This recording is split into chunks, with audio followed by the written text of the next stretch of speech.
welcome back to this week's episode with me, the Mindful Guy. Today on The Mindful Guy, I would like to introduce you to Kieran. This is his story. The information being shared here may contain explicit content. Viewer discretion is advised. Hi, my name is Kieran. I'm very pleased to be asked. I'm grateful to be asked to share on the Mindful Guy group. I know Ant and Mark are doing amazing work in the sector of mental health, and particularly mental health for men. Because we're guys, right? And we shouldn't talk about it, and we're supposed to bottle it up, and we're supposed to be tough, and we're supposed to man up, and all of those sorts of things. And the definition of insanity is, one of the definitions of insanity is doing the same thing over and over and expecting a different result. And here we are, men, trying to man up, trying to bottle it, trying to work it out on our own, with our own limited intellect. And we're not getting it right, we're not getting it right. So we need to do things differently. And for Mark and to set up this podcast is an incredible avenue. And I'm very grateful that they asked me to share. So I'm a recovering alcoholic, which forms part of my mental health story, but it's not the whole story, of course. I have just over 16 and a half years of sobriety. I sobered up when I was about 34 years old. I've just recently turned 51. So I'm very grateful to have found a way to put a cap on the bottle. And I've sobered up through a fellowship which we're not supposed to name because they do not seek promotion at the level of press, radio, or films, or podcasts. But they're very easy to find. And they're in the very beginning of the telephone directory. Yes, I'm aware that there are no longer telephone directories. So the fellowship helped me sober up, and then they helped me process what was destructive thinking, and so that then winds me back, because the drink is not the problem. The destructive drinking, listen to me, the destructive thinking was the problem, and the drinking was a way to quieten the mind that didn't fit into the world.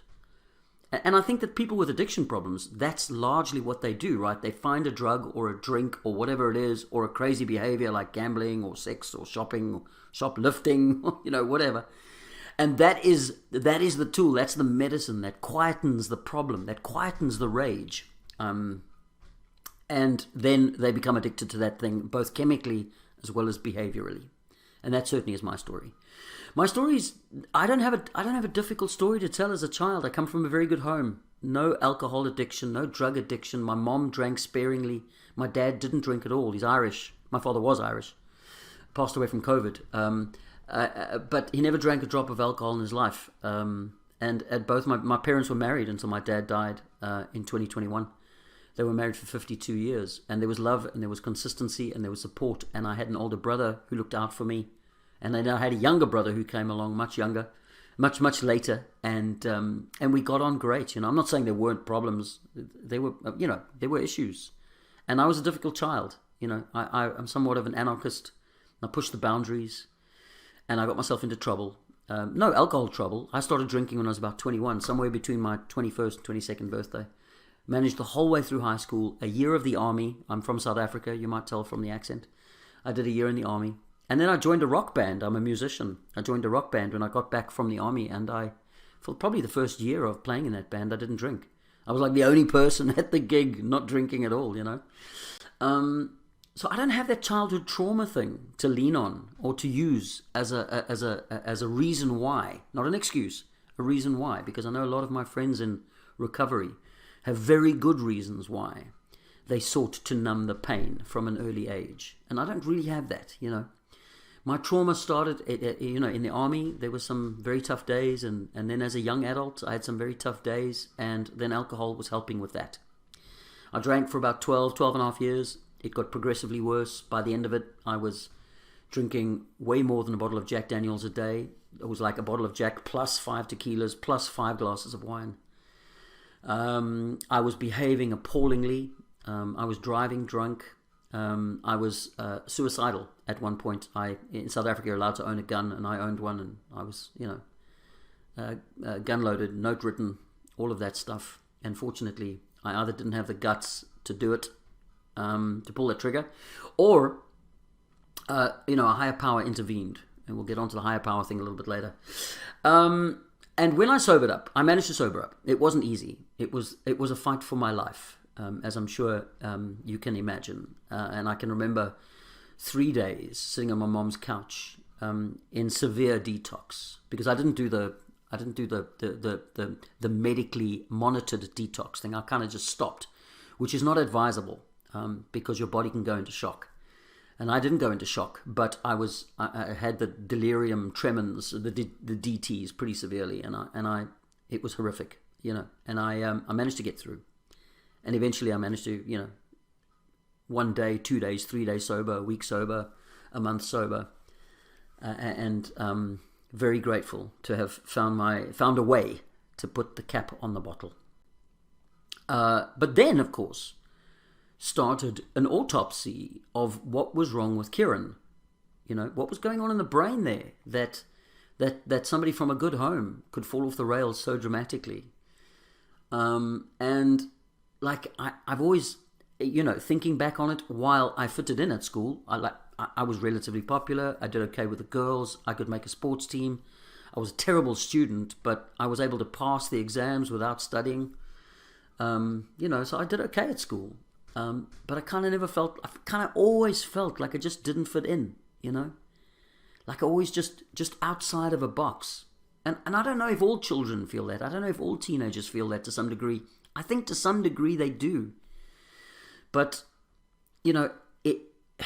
I've always felt like I've just kind of like been swimming upstream. Like I don't fit in the world. There's a number of things. I could talk for an hour on the amount of things that I believe to be right for me, not right for anybody else, right for me. And I'm talking about vegetarianism, and I'm talking about left-wing politics, and I'm talking about all sorts of things where I just feel like I don't fit in, animal rights and in these things, and I'm not sure where I fit into the world. I don't understand it. Getting divorced for the second time as we speak. So, I say I did okay with the ladies, but I'm clearly not a very good husband. That is a podcast for another time as well. So the fellowship helped me analyze what was going on in my brain, and there's no solution for the way that I think. There is only awareness, and you become aware of your destructive thinking patterns, and as soon as they start happening, you can behave yourself away from them. And you'll hear me say that a lot. You start behaving yourself in a new direction. You start identifying the things that can cause trouble and that can lead you to the bottle store, to the off license, to the pub, in my case.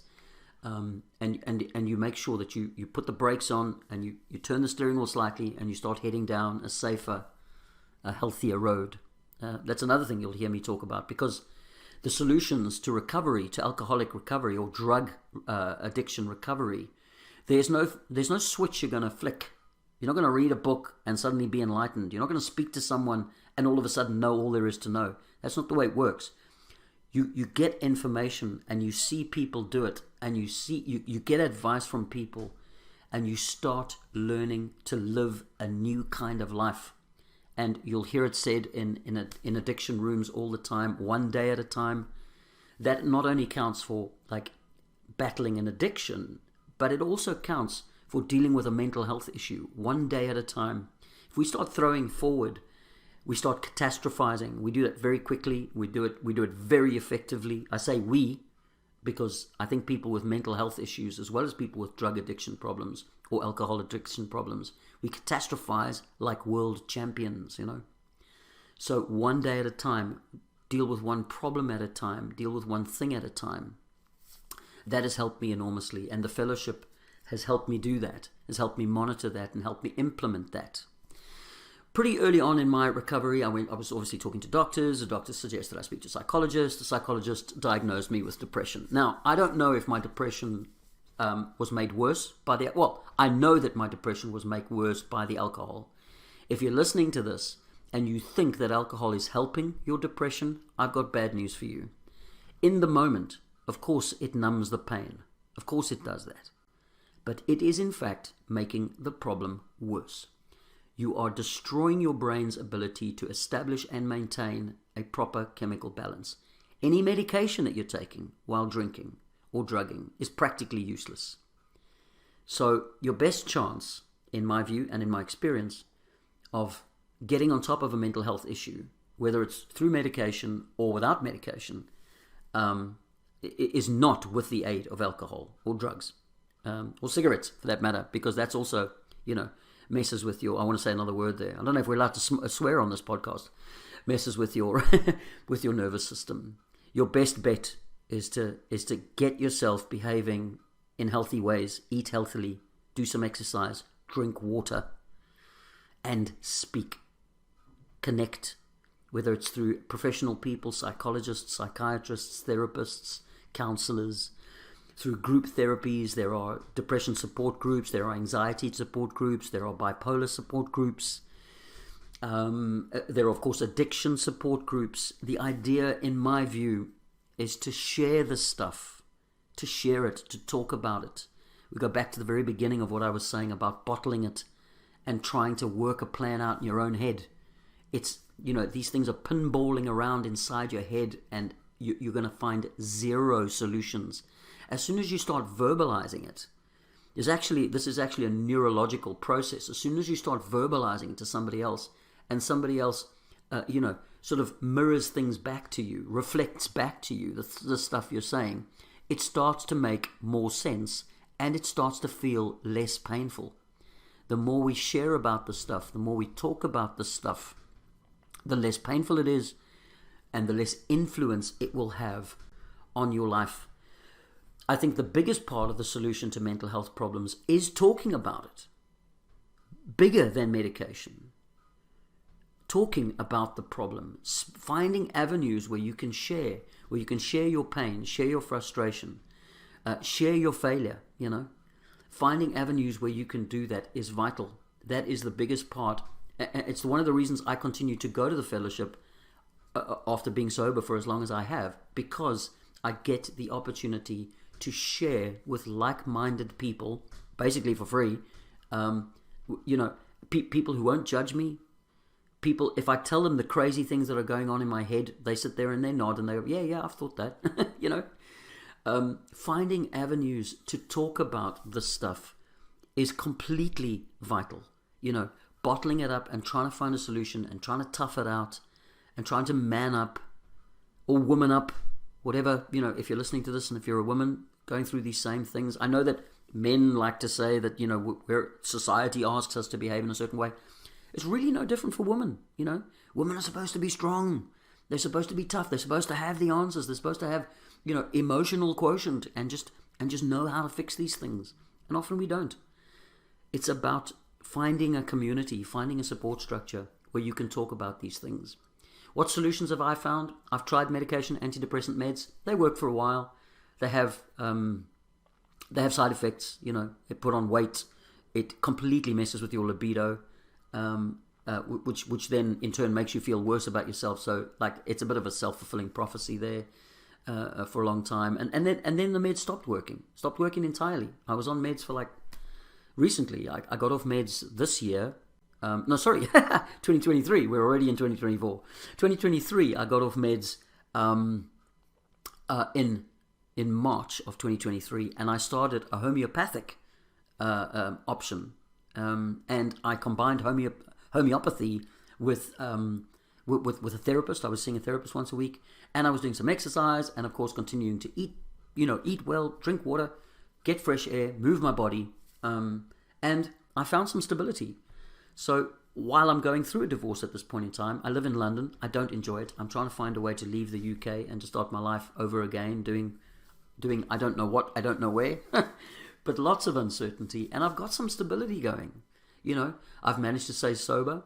So my father died in 2021. My mom died in 2022, and I got divorced in 2023. The divorce papers are not final yet. My dog has got cancer. I could go on. A number of things, a number of really, really painful things. I got bank frauded, all my money gone. It took me about 5 months to get my money back. All sorts of things. And I've managed to stay sober. And so homeopathy, do it through a proper homeopath. It's not like you're just going to go onto Amazon there and order a bottle of like lion's mane mushroom powder or whatever it is. Do it properly. Do research, read about the things. I hear that hypnotherapy works for people. I've not tried that myself. I hear that breathing techniques and cold water techniques, some people call it the Wim Hof method. I hear that these things work for people. I tried desperately to do meditation, to do mindfulness, to find quiet times, to do breathing techniques. I'm not great at it.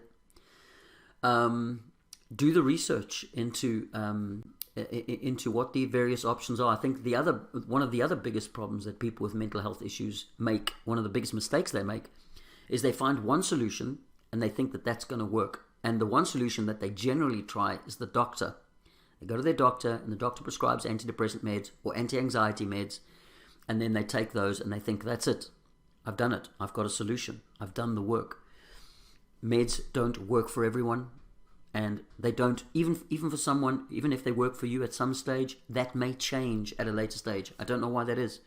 We're talking about the brain. You're talking about the most complex living organism on the planet.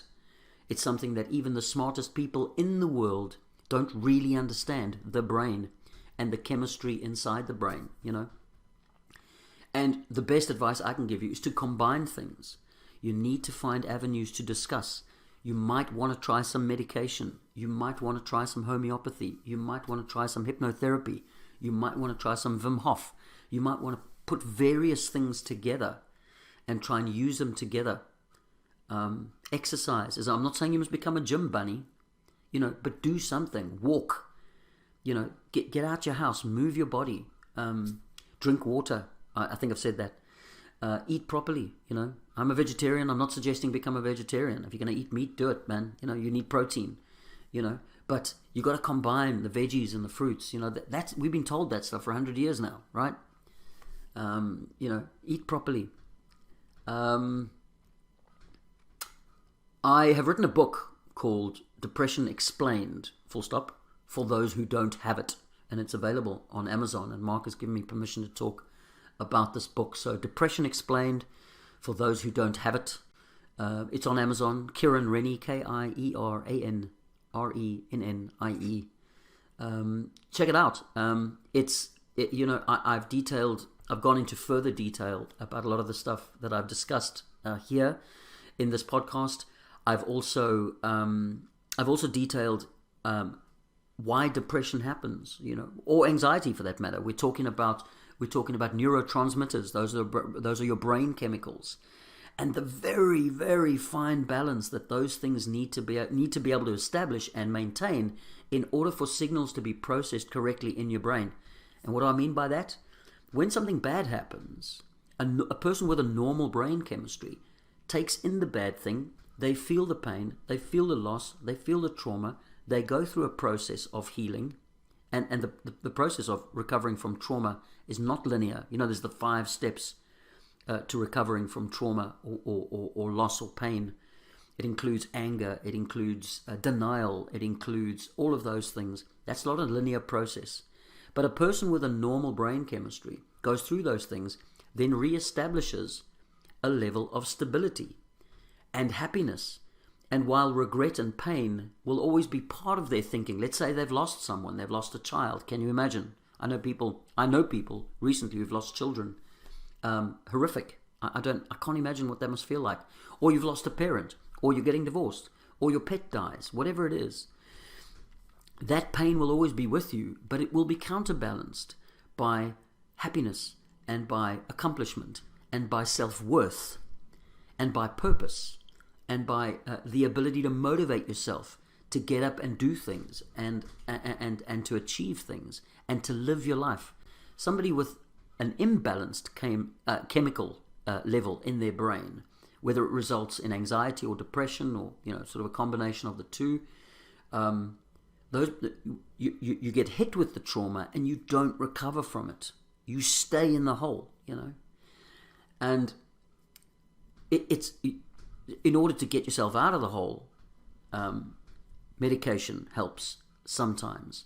Other things help. Exercise helps. These are the things that I speak about in the book. I'm going to leave it there. I think that I'm hopefully going to be contributing to this channel in the future about some other things, some other stuff over this past year of discovery. I've written a couple of books which are available on Amazon. Some of them to do with mental health issues, some of them to do with recovery issues, some of them to do with the concept of perspective, understanding the world through a lens of various perspectives, that there's more than one truth, So hopefully I'll be sharing with you guys more in the future on the subject of mental health.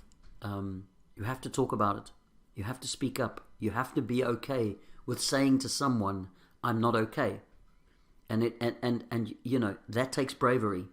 But we got to do it, and then from that, you and your loved ones can start investigating potential treatments, ways to manage it, and continued discussion will be part of the solution. Thank you for listening. If you like what you hear and you want to see more, click the like, subscribe, and notification buttons, or leave us a comment in the comment section, and I'll see you again on the next episode of The Mindful Guy.